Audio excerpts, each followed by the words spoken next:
तो आज से कुछ समय पहले, मतलब 1 साल पहले, मैं और मेरे ऑनलाइन दोस्त रोज की तरह किसी फालतू चीज पे आर्ग्यूमेंट कर रहे होते हैं कि क्यों हाथी कूद नहीं सकते और कैसे अगर तुम कंबल से पैर बाहर निकाल के सोते हो तो कोई मॉन्स्टर या चुड़ैल आके तुम्हें कच्चा चबा जाएगी, पर अगर तुम पैर अंदर करके सोते हो तो तुम्हारा कोई कुछ नहीं करेगा।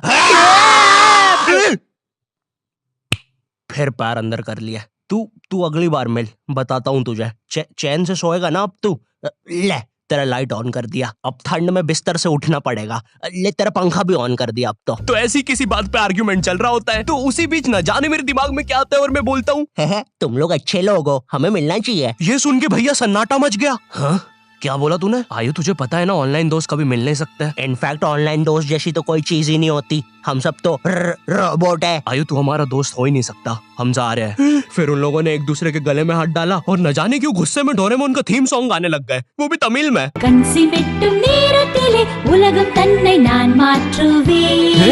क्या? अब नहीं, ऐसा कुछ नहीं हुआ था। सॉरी गाइस, कुछ महीनों से जिंदगी थोड़ी सही नहीं चल रही है, इसलिए ऐसे जोक्स आ जाते हैं कभी कभार। खैर सरप्राइजिंगली मेरे ऑनलाइन दोस्तों ने मेरी मिलने वाली बात को सीरियसली लिया और इसी तरह हमारी Mumbai to Goa trip plan होती है, जो कि दिसंबर में थी। तो अब फास्ट फॉरवर्ड करते हैं सीधा दिसंबर तक ट्रिप का टाइम। तो अब कुछ रीजन की वजह से मुझे मुंबई प्लेन की जगह ट्रेन से जाना पड़ता है। नहीं, मैं एयरपोर्ट पर फटाका लगाता हुआ नहीं पकड़ाया था, थे कुछ रीजंस, थी कि सच में थे। तो मैं रात में ट्रेन में बैठता हूँ और सुबह में मुंबई पहुंच जाता हूँ। अब जो मुंबई पहली बार आता है ना, वो ना अलग अलग चीजों को देख के चौंकता है, जैसे वड्डी वड्डी बिल्डिंग्स, वड्डे वड्डे सुपरस्टार्स। और इधर मैं जैसे ही मुंबई के स्टेशन पे उतरा, ओ बहन की एलिवेटर स्टेशन पे, वो भी भाई साहब इसको एस्केलेटर बोलते हैं। एलिवेटर मतलब आंखों पे भरोसा ही नहीं हो रहा है। मैंने मम्मी को फोटो खींच के भेजी, मम्मी एलिवेटर, वो भी स्टेशन पे। भाई साहब एस्केलेटर होता है। देखो ये हमारे स्टेशन पे नहीं होते हैं, हमें पूरा ब्रिज पैरों से चढ़ना पड़ता है। और मेरे गांव के ब्रिज पता है बादलों में होते हैं। वो ब्रिज को इतनी ऊपर होने की जरूरत भी नहीं है, उसको किसी इंजीनियर ने भी नहीं बनाया है। ये गाँव के लोगों ने मस्ती मस्ती में उसको इतनी ऊपर तक बना के आ गए। अब वो स्टेशन का ब्रिज ना आउटर स्पेस तक पहुंच चुका है। साला कुली लेके भी जाओगे ना तो थोड़ा ऊपर जाके तुम्हारी कुली को भी कुली करना पड़ जाएगा।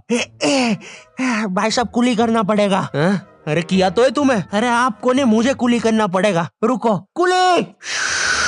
हाँ जी भैया, इन्हें ऊपर तक छोड़िया हो यार। अरे पागल हो क्या मियाँ, ऊपर तक जाना है तो स्पेस सूट किधर है तुम्हारा? और ऑक्सीजन सिलेंडर लेके आए कि नहीं? ऊपर ऑक्सीजन बहुत कम है, हम लोग क्या बहुत ऊपर खड़े हैं मियाँ। देखो यहाँ से वो माउंट एवरेस्ट भी दिखता है। देखो आज की रात तो हमें ये सीढ़ियों पे सो के गुजारनी पड़ेगी। ऊपर पता नहीं कहाँ के खूंखार जानवर घूमते हैं। और सबसे जरूरी बात, हम लोगों के बीच में मैं सोऊंगा। मुझे मुंबई से अपने स्टेशन जाने में 10 घंटे लगते हैं और फिर अपने ही शहर के स्टेशन से घर जाने में 6.25 महीने। अब तुम बोलोगे नॉट योर टाइप, तो बहुत ही विलेज पीपल है। हाँ तो ठीक है, हूँ मैं, नहीं होते हमारे यहाँ पे एक्सेलरेशन। भाई उसको एस्केलेटर। वीडियो को आगे बढ़ाते हैं। मुंबई जाने से पहले मुझे ऐसा लगा था कि वहाँ पे सब लोग मचाएंगे, एड़े चाले सीधे चाले, इस तरीके से बात करते होंगे। तो मैं भी ना फुल रेडी था। मैं स्टेशन से बाहर निकला और एक ऑटो रोका। तो सबसे पहले तो मैंने अपनी ट्रेन में खरीदी हुई 24 कैरेट आइस डायमंड चेन आगे करी। मैंने 20 रुपए में खरीदी थी, आगे अपना टाइम आएगा भी लिखा था, क्योंकि मुंबई में थे यार, थोड़ी अमीरी दिखनी चाहिए। कौन है अंबानी? है किधर रहता है वो? है क्या उसके पास ये? तो वो ऑटो वाला पूछता है किधर जाओगे? इधर मैं फुल मुंबई के स्वैग में। क्या बोलते ऑटो वाले चाचा,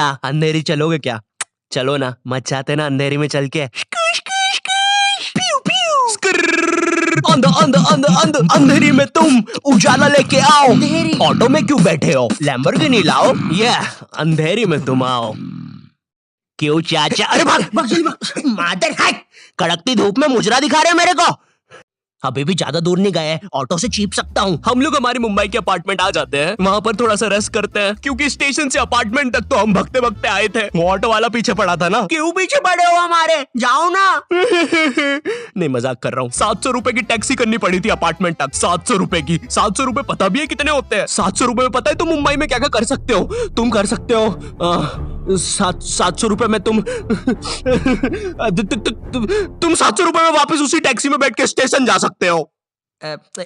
भाई साहब मैंने 750 कर लिया है रेट। कितनी महंगी है मुंबई। तो अब मैं और मेरा दोस्त डेस्क, हम लोग हमारे बाकी 2 दोस्त से पहले आ गए थे। तो अब हमारे पास कुछ करने के लिए नहीं था। तभी मुझे मेरी एक फीमेल फ्रेंड ने मॉल में मिलने बुला लिया। तो हम लोग जाते हैं मिलने, वापस 700 लगा के।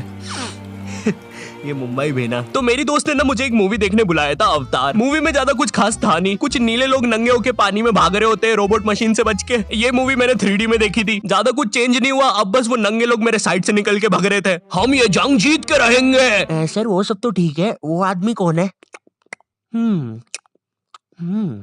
अरे वो हमारी मूवी देख रहा है 3D में।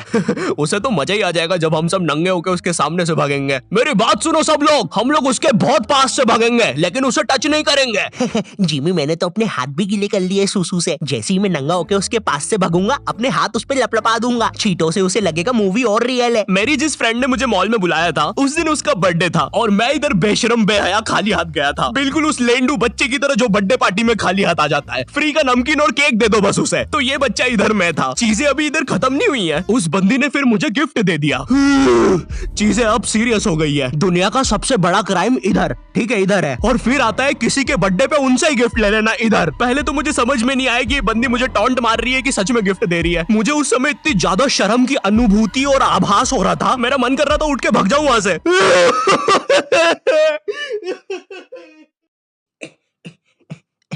अरे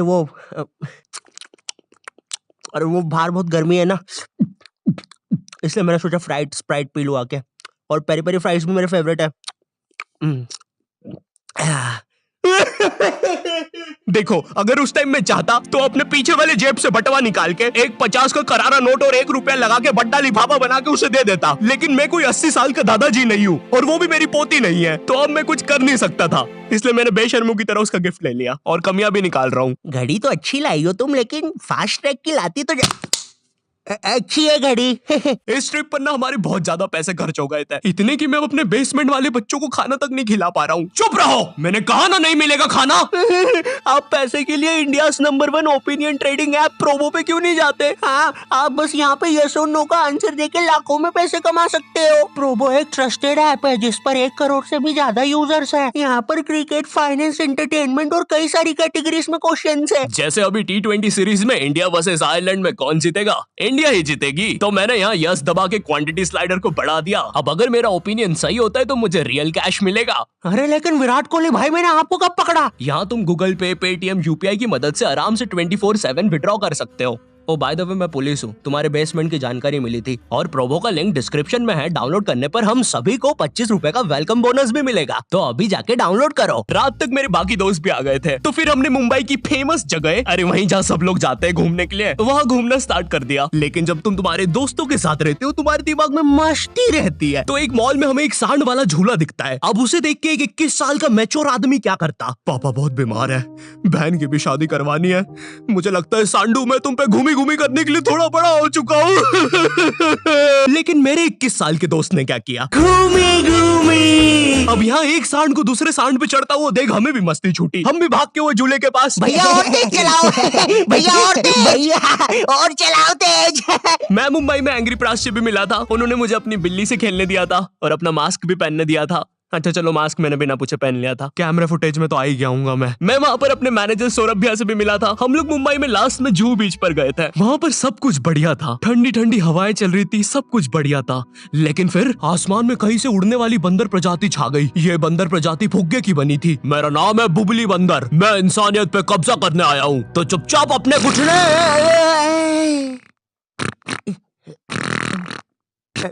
है दोस्त, क्या तुम प्लीज मेरी बूंद में हवा भर सकते हो? मुझे तुम्हारी दुनिया पे कब्जा करना है, प्लीज। मुझे कोई दिक्कत नहीं है। कमलेश, कमलेश। हाँ मैंने सुन लिया था पहली बार में ही। कमलेश मैं जानती हूँ हम दोनों ज्यादा क्लोज नहीं है, लेकिन इसका मतलब ये नहीं तुम एक बंदर के साथ संबंध बना लोगे। मैं जा रही हूँ। कमलेश जाने दो उसे, मैं तुम्हें उससे भी ज्यादा चीजें दे सकता हूँ। मुंबई के बाद हम लोग निकलते हैं गोवा के लिए। गोवा काफी चिल जगह थी। मैं वहाँ पर काला भी हो गया था दिन भर बीच पर धूप में भटकने के कारण। सच में वहाँ पर धूप तो बहुत ही ज्यादा थी, मतलब इतनी ज्यादा कि जमीन के अंदर से लोग बाहर आ रहे थे या अंदर जा रहे थे। कोई मुझे बताएगा ये क्या हो रहा है यहाँ पे? गोवा में तुम ऐसे बीच पे राइड्स वगैरह कर सकते हो, जैसे जेट स्की। इसमें ना तुम्हें आगे टंकी पे बिठा लेंगे बच्चे की तरह और पानी का एक चक्कर काट के वापस ले आएंगे। ये चलो ना। अरे हो गया भैया। अरे हम तो किनारे से ही वापस आ गए। इसके बाद आती है कुछ जानलेवा राइड्स, डेंजर राइड, जिसमें तुम्हें बोट से समुद्र के बीचों बीच ले जाएंगे और पतंगा बना के उड़ा देंगे। एक और चीज रहती है, जब तुम समुद्र के बीचों बीच पहुंचते हो ना, तो वो बोट वाला तुमसे पूछता है कि तुम्हें पानी में जाना है क्या। तो अब यहाँ पे जिसको तैरना नहीं आता है वो तो कुछ नहीं बोलेगा, लेकिन उस समय मेरे दिमाग में पता नहीं क्या चल रहा था कि मुझे पूरे गोवा के एक्सपीरियंस लेने हैं। मुझे तैरना नहीं आता है, मैं उतर गया समुद्र में। शुरुआत के 2.25 सेकंड तो कुछ भी नहीं हुआ, फिर पानी मुझे नीचे खींचने लगता है। ये तो कुछ भी नहीं, अब मैं बोट से भी दूर जा रहा हूँ धीरे धीरे। भैया भैया भैया भैया घंटा नहीं सुन रहा मेरी बात, मेरी इधर फटी पड़ी है, मैं कुछ भी चिल्ला रहा हूँ पानी में।